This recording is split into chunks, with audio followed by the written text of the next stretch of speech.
Olá, aluna. Olá, aluno. Bem-vindo a mais uma aula de física, né, com o seu professor Dadson Leite, né? E vamos a mais um conteúdo, né, que é justamente conservação da quantidade do movimento linear, só que hoje nós vamos falar de choques, né? Choques ou colisões. Ok? Então fica ligadinho na aula de hoje, certo? Uma aula super interessante. Vamos utilizar conceitos daquilo que nós já vimos em aulas anteriores, né? Quantidade de movimento, conservação da quantidade de movimento, energia cinética, mecânica, tá ok? Uma aula super fácil, prestando atenção no que vai ser dito aqui, vocês não terão nenhum problema, tá ok? Então vamos lá.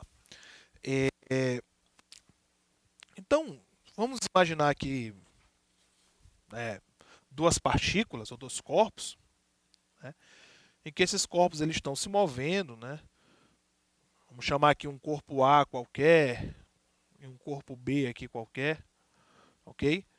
Cada um com sua velocidade, velocidade A e velocidade B, ok?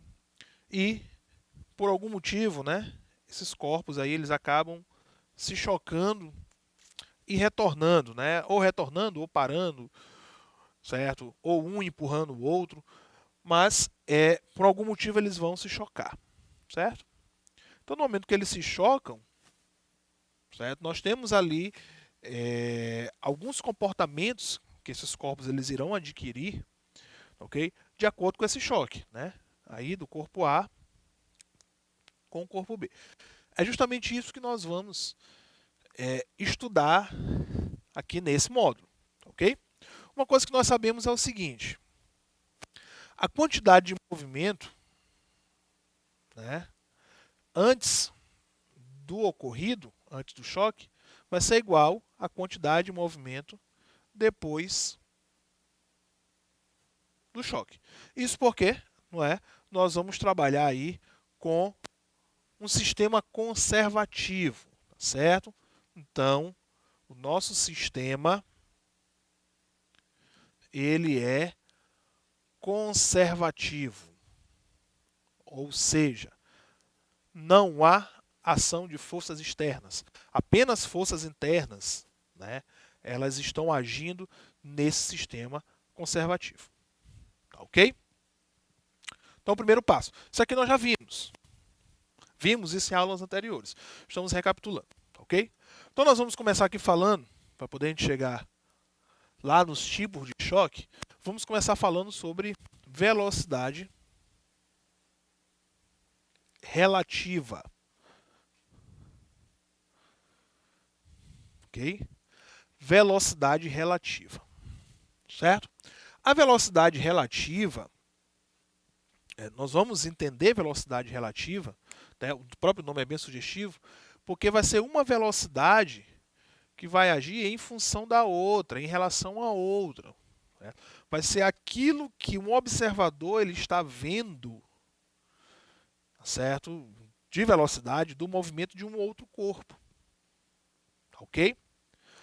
Podemos entender isso quando nós estudamos ainda lá no início do ano, lá no primeiro ano, ou também no ensino fundamental, a situação de posição relativa, certo?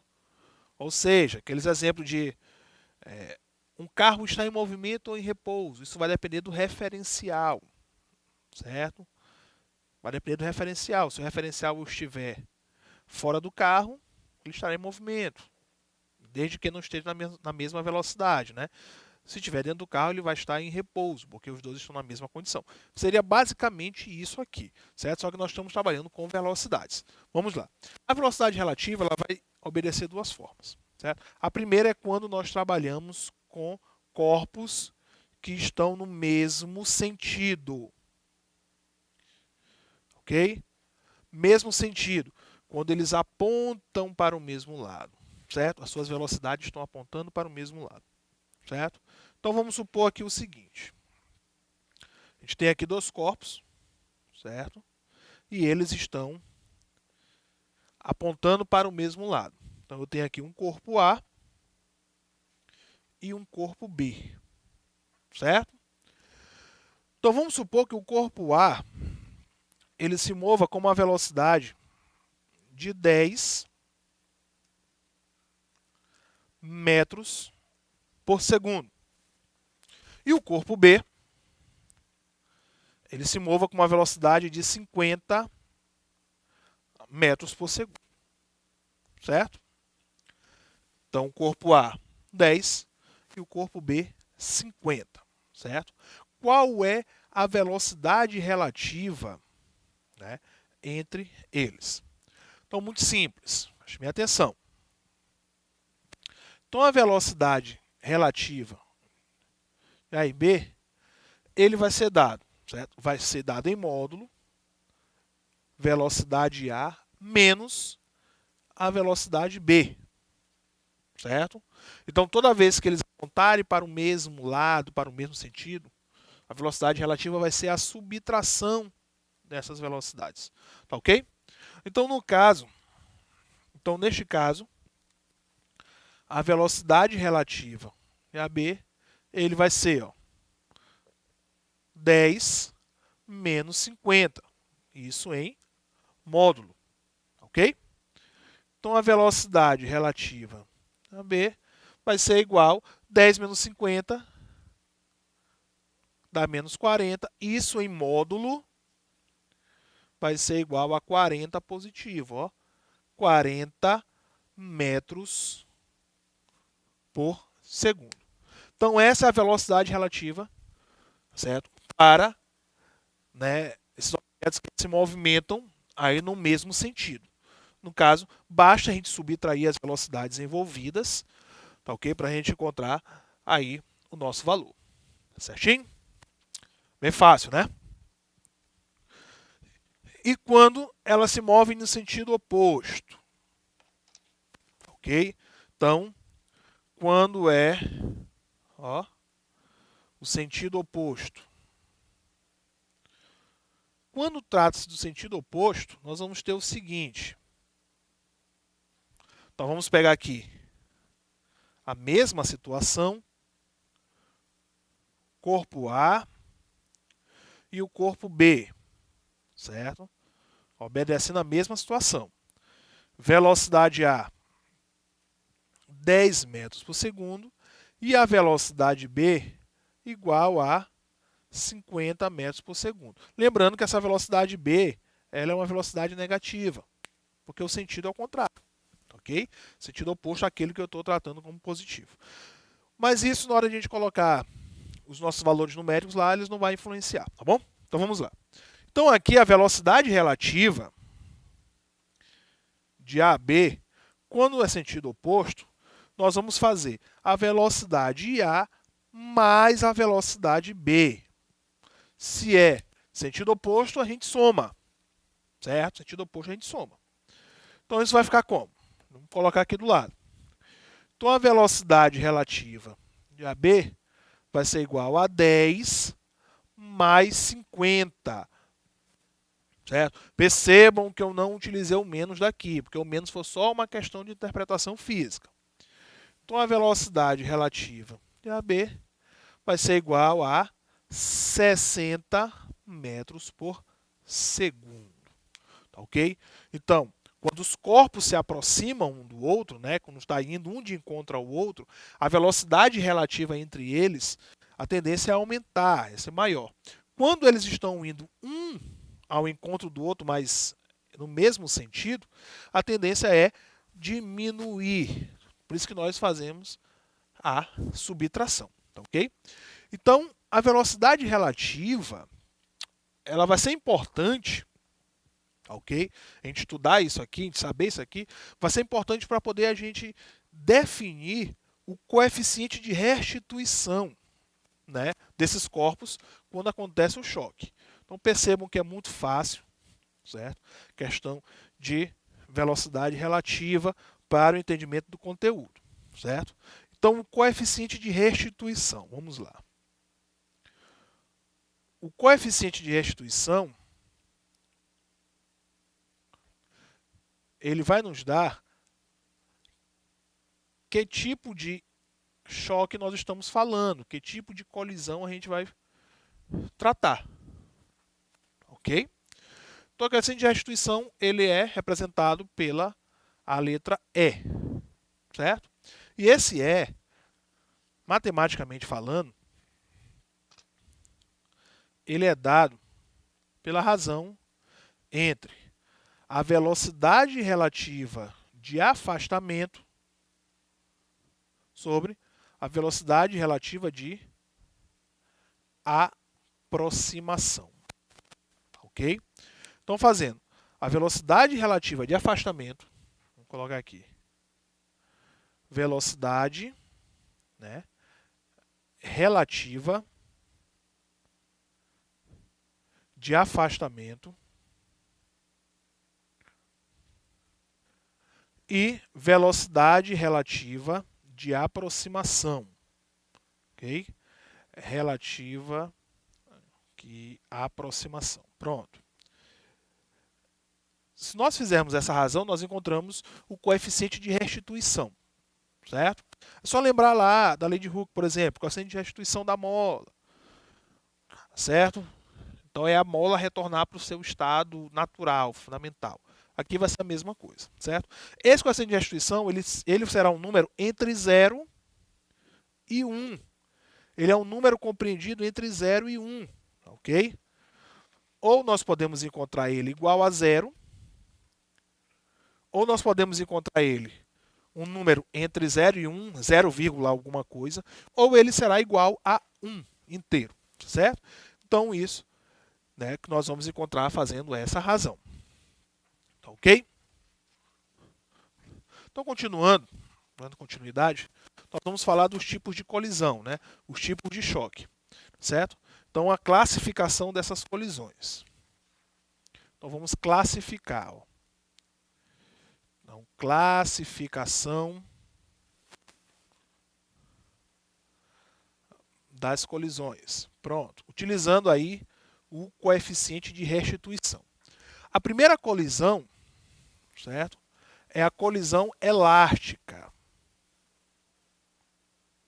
Ou também chamado de perfeitamente elástica. Certo? Vocês podem encontrar somente como elástica ou como perfeitamente elástica, certo? Na elástica ou perfeitamente elástica, o coeficiente de restituição dele é igual a 1. Ele é igual a 1. Certo? Nós vamos encontrar o coeficiente de restituição igual a 1. Isso por quê? Certo? Porque a velocidade relativa de afastamento vai ser igual à velocidade relativa de aproximação. Quando nós substituímos isso na equação, ó, a velocidade relativa de afastamento sobre a velocidade relativa de aproximação, né? Isso é igual a 1. Quando a gente faz a nossa jogadinha matemática, né, multiplica meio pelos extremos, nós vamos encontrar que a velocidade relativa de afastamento vai ser igual à velocidade relativa de aproximação. Ou seja, as velocidades elas são iguais. Certo? Se elas são iguais, isso vai acarretar também, tá certo? Uma seguinte consequência, é que a energia cinética, ok? Final, ela será igual à energia cinética inicial, ok? Então, na perfeitamente elástica, as energias, né, cinéticas iniciais e finais, elas são iguais. Ou seja, o sistema ele é conservativo, certo? A velocidade, né, as velocidades envolvidas no início e no fim, elas irão se manter, tá ok? Então esse é o elástico perfeitamente elástico, certo? A segunda classe que nós vamos encontrar aqui é a classe, né, inelástica, certo? Então para o inelástico nós vamos encontrar mais dois subníveis, certo? Duas subclasses, certo? É o totalmente inelástico,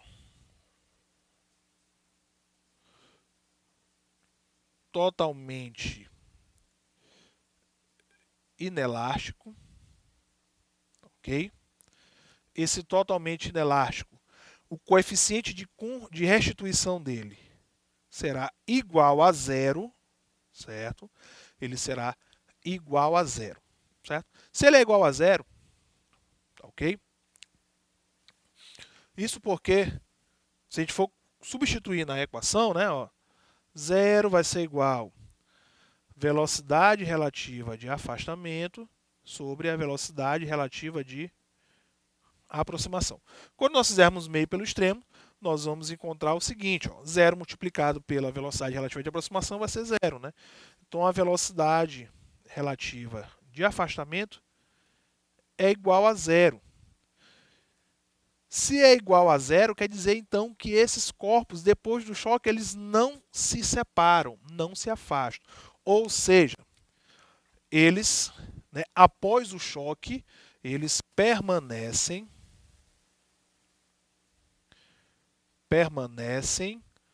unidos, ok? Permanecem unidos, permanecem juntos, ok? Não vai haver um afastamento entre eles, ok?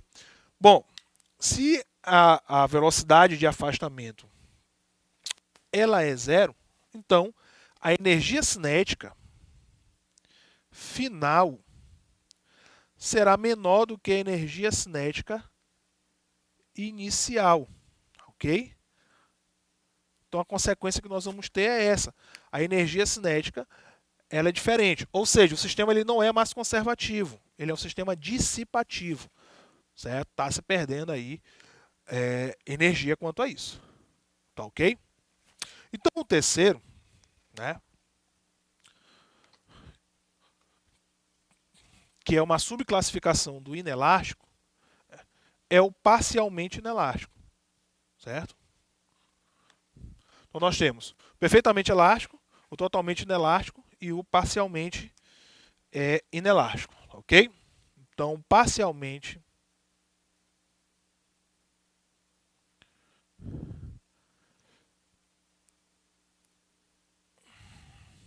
inelástico. O parcialmente inelástico, nós vamos encontrar o coeficiente de restituição entre 0 e 1, ok? Então, ele vai estar aqui, ó.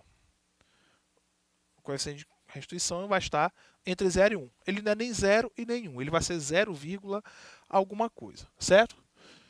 Então, nós podemos dizer o seguinte, então que essa relação entre a velocidade relativa de afastamento e a velocidade relativa de aproximação, né, vai estar entre 0 e 1, ok? Então, trabalhando isso aqui melhor, a velocidade relativa de afastamento, né, será menor do que a velocidade relativa aí de aproximação, ok? Então, o que vai acontecer? Esses corpos, eles vão se chocar, certo? E depois dele, eles não vão mais permanecer juntos, porque é diferente, né? Então, ele vai ser igual a zero. Quer dizer, desculpa, eles vão se separar, ok? Então, eles vão bater e vão se separar, certo? Então, como as velocidades também são diferentes, o sistema ele continua sendo um sistema conservativo, que é o sistema dissipativo, desculpa. Então, a energia, as energias aqui continuam sendo diferentes, não é? Então, a energia cinética final, ela continua sendo aqui menor do que a energia cinética inicial, certo? Então, ele não conserva aqui a energia cinética, né? Então, o sistema ele é dissipativo, tá ok? Então, é o seguinte. Então, nós temos choque elástico e inelástico, tá certo? O elástico, o coeficiente de restituição, ele é igual a 1, sistema conservativo, energia cinética final e inicial são iguais. No inelástico, nós temos o totalmente inelástico, tá certo? O coeficiente de restituição é 0, então eles não se afastam depois do choque, eles permanecem unidos. E o parcialmente inelástico, ele fica entre 0 e 1, tá certo? Mas só que eles não permanecem unidos, eles se afastam depois do choque, tá ok? Então com isso nós finalizamos a nossa aula de hoje e até a próxima.